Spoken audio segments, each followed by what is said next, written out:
할렐루야. 비가 오는데 비를 맞고 오면서 그런 생각을 했습니다. 이렇게 가물었다가 비가 오니까 비 오는 게 싫다든지 뭐 어렵다든지 그런 마음보다는 비가 잘 온다 그런 생각이 들었던 것 같습니다. 아마 여러분들도 한참 만에 오는 비기 때문에 제가 제일 반가웠던 것은 교회 주변에 이것저것 나무랑 그 여러 가지 꽃가지들을 심어 놨는데 그게 비가 아주 오질 않아서 시들시들하고 아무리 물을 줘도 소용없더라고요. 그래서 제일 비가 반가웠던 생각이 듭니다. 비가 오는 것이 반가운 것처럼 하나님 은혜 속에 반가운 은혜 속에 사는 복된 하루가 되시기를 바랍니다. 다 같이 사도신경으로 신앙 고백 같이 하심으로 새벽 예배 하나님 앞에 같이 드리십니다. 전능하사 천지를 만드신 하나님 아버지를 내가 믿사오니 우리 주 예수 그리스도를 믿사오니 이는 성령으로 잉태하사 동정녀 마리아에게서 나시고 본디오 빌라도에게 고난을 받으사 십자가에 못 박혀 죽으시고 장사한 지 사흘 만에 죽은 자 가운데서 다시 살아나시며 하늘에 올사 전능하신 하나님 우편에 앉아 계시다가 저리로서 산 자와 죽은 자를 심판하러 오시리라. 성령을 믿사오며 거룩한 공예와 성도가 서로 거두는 것과 죄를 사하여 주신 것과 몸이 다시 사는 것과 영원히 사는 것을 믿사옵나이다. 아멘. 할렐루야. 하나님 말씀 야고보서 3장 13절 말씀부터 18절 말씀까지 야고보서 3장 13절로부터 18절 말씀까지 제가 봉독해 드립니다. 야고보서 3장 13절로 18절에 있는 말씀입니다. 너희 중에 지혜와 총명이 있는 자가 누구냐? 그는 선행으로 말미암아 지혜의 온유함으로 그 행함을 보일지니라. 그러나 너희 마음속에 독한 시기와 다툼이 있으면 자랑하지 말라. 진리를 거슬려 거짓말하지 말라. 이러한 지혜는 위로부터 내려온 것이 아니요 땅 위의 것이요 정욕의 것이요 귀신의 것이니 시기와 다툼이 있는 곳에는 혼란과 모든 악한 일이 있습니다.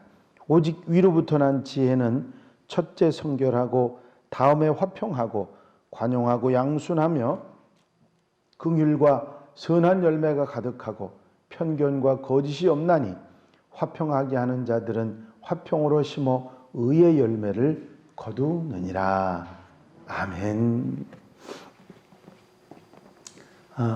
그 야고보서 처음 첫머리 부분에 지혜가 부족하거든 후히 주시고 꾸짖지 않냐 하시는 하나님께 구하라 너희에게 주시리라 하는 말씀을 아마 여러분들이 기억을 하실 것입니다. 지혜라는 말이 성경에 참 많이 나오고요.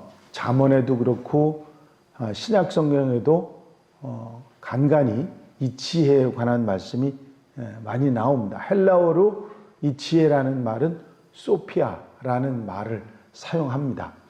원래 그 헬라어 그 의미로는 행위, 어떤 행동이나 그 액션을 말하는 것이 아닌 이지적인 그런 것을 의미하는 것으로 지혜를 말하고 있거든요.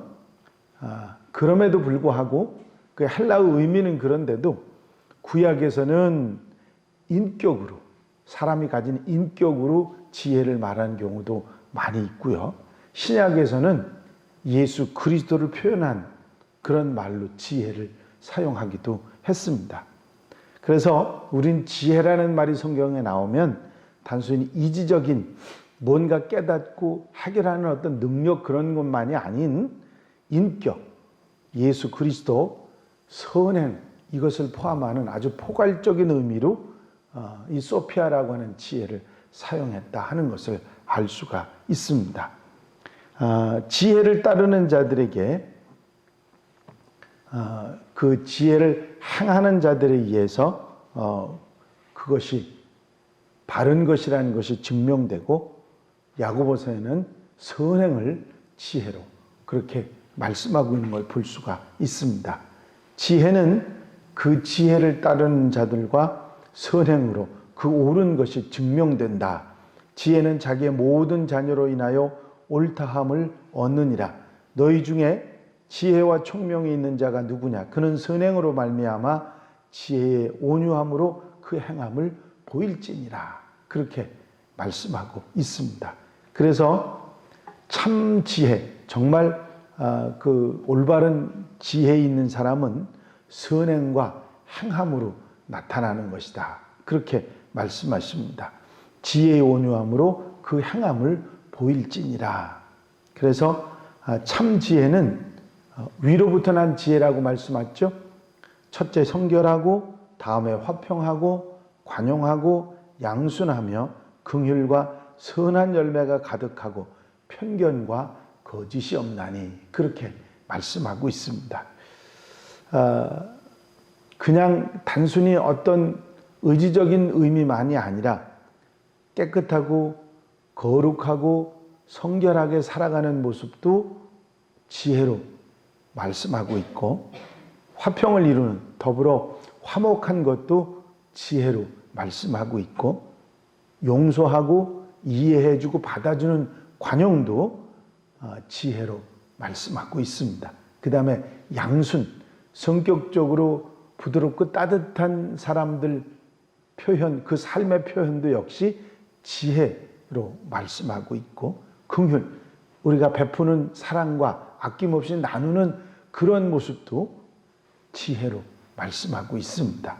선한 열매, 선을 행함으로 거두어지는 그런 열매가 지혜라고 말씀하고 있고 편견이 없고 거짓이 없는 그것이 모두 제대로 위로부터 오신, 위로부터 하나님께로부터 받은 지혜라 그렇게 말씀하고 있습니다. 이런 참 지혜, 위로부터 오는 지혜가 있는가 하면 거짓 지혜가 있는데 그것은 세상적이고 정욕적이고 마귀적인 것을 표현합니다. 땅 위의 것이고 정욕의 것이고 귀신의 것이라고 표현하고 있죠. 그리고 거짓 지혜는 독한 시기. 그러나 너의 마음속에 독한 시기와 다툼이 있으면 자랑하지 말라. 진리를 거슬러 거짓말하지 말라 하는 말씀을 하십니다.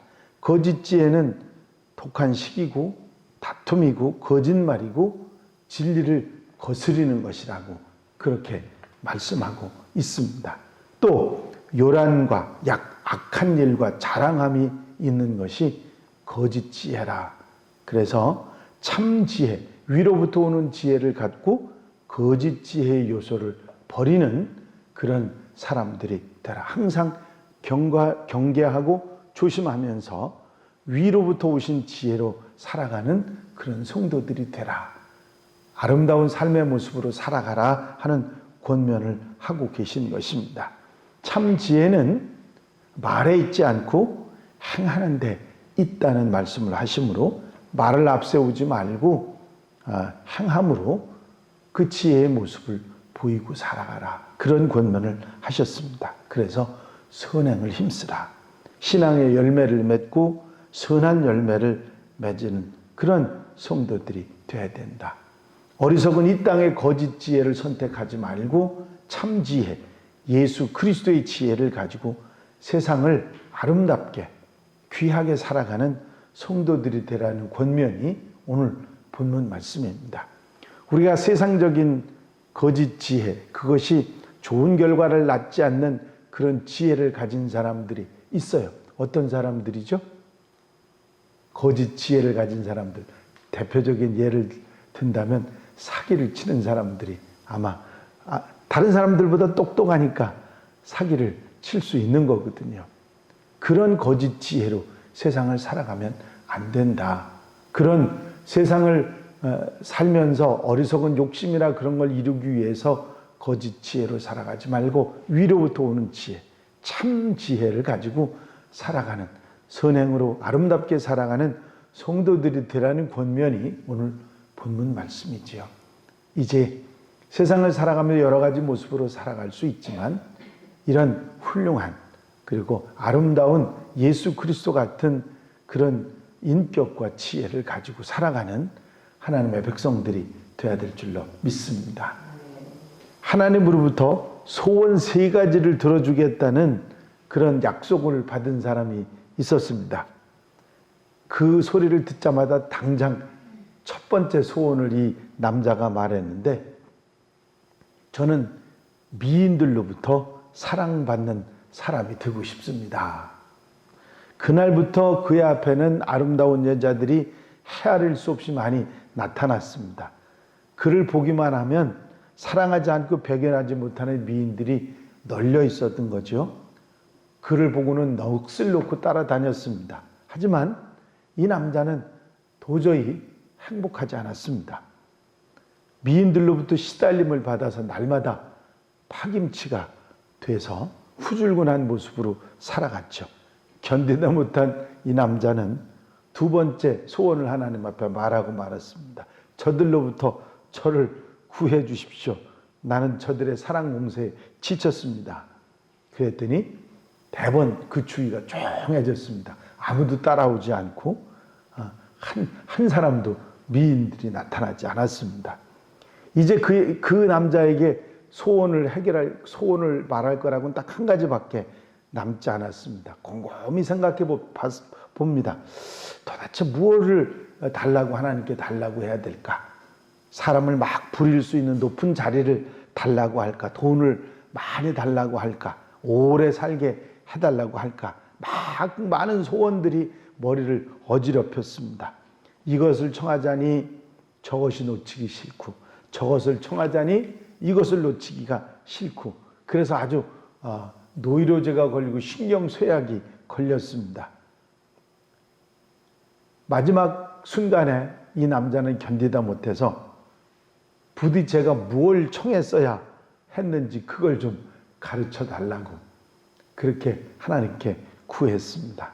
하나님께서는 내가 너라고 하면 첫째는 사랑받는 것보다 사랑하는 능력을 달라고 그렇게 말했을 것이고, 2번째는 솔로몬처럼 귀담아 듣는 지혜를 달라고 했을 것이고, 셋째로는 세상을 살아가면서 그때그때 충실할 수 있게 해달라고 했을 것이다. 그랬더니 이 남자가 하나님, 이제는 제게는 그걸 청할 기회가 없지 않습니까? 아니다. 이제라도 늦지 않았다. 이 3가지 행할 수 있는 씨앗은 내가 너에게 이미 주었으니 네가 어떻게 노력하느냐에 따라서 그것을 가질 수도 있고 그렇지 못하기도 할 것이다. 후히 주시고 꾸짖지 아니하시는 하나님께 지혜를 구하고 위로부터는 참 지혜로 세상을 슬기롭게 선행으로 살아가는 하나님의 백성들이 되어야 될 줄로 믿습니다. 여러분, 우리에게 하나님께서는 지혜의 씨앗을 이미 주셨습니다. 그렇게 살아갈 수 있는 예수 그리스도를 우리에게 보내주셨고 또 하나님의 말씀을 우리에게 주셨습니다. 오늘 하루도 위로부터 오는 지혜로 살아갈 수 있는 하루가 될 줄로 믿습니다. 이제 지혜를 구하고 주님께 기도하면서 하루를 위로부터 오는 지혜로 아름답게 복되게, 정말 하나님의 은혜 속에 하나님을 기쁘시게 하는 지혜 속에 살아가는 복된 하루, 아름다운 삶이 되시기를 주의 이름으로 축원합니다. 축원합니다. 기도드리십니다. 사랑 많으신 주님, 세상의 거짓 지혜, 사람을 힘들게 하는 그런 지혜 속에 사는 우리들이 아니라 위로부터 오는 하나님께서 주시는 참 지혜를 가지고 선행으로 아름답게 살아가라고 권면하신 야고보서의 말씀을 저희가 오늘도 듣습니다. 오늘 하루 모든 삶을 살아가는 중에 주님께서 주신 말씀처럼 지혜로 살아가는 하나님의 백성들 되게 하옵소서. 부족하거든 후히 주시고 꾸짖지 아니하시는 하나님께 구하며 아버지 지혜로 승리하며 아름답게 귀하게 하나님께 칭찬받으며 기쁨을 드리며 살아가는 하나님의 백성들 되게 하옵소서. 이 한 달의 삶을 온전히 주님께 맡겨드립니다. 주님 친히 주장하시고 인도해 주셔서 주님 주시는 지혜로 은혜로 사는, 선행으로 아름답게 사는 하나님의 백성들 되게 하옵소서. 한 달의 삶을 지켜 인도해 주실 줄로 믿사옵고 예수 그리스도의 이름으로 기도하옵나이다. 아멘. 주님 가르친 기도로 예배 마치겠습니다. 하늘에 계신 우리 아버지시여, 이름이 거룩히 여김을 받으시오며 나라의 마옵시며 뜻이 하늘에서 이루어진 것 같이 땅에서도 이루어지이다. 오늘날 우리에게 일용할 양식을 주옵시고 우리가 우리에게 죄 지은 자를 사하여 준 것 같이 우리 죄를 사하여 주옵시고 우리를 시험에 들지 말게 하옵시며 다만 악에서 구하옵소서. 나라와 권세와 영광이 아버지께 영원히 있사옵나이다. 아멘. 주시옵소서. 이 시간 기도하실 때에 교회 부흥과 발전을 위해서 또 공통기도 제목들 위해서 기도해 주시고 특별히 예수 그리스도 안에 사는 삶을 위해서 기도하시고 중보할 분들 또 코로나19로 어려움 당하는 이들 수고하는 이들 위해서 기도해 주시고 자유롭게 기도하시다가 돌아가시겠습니다.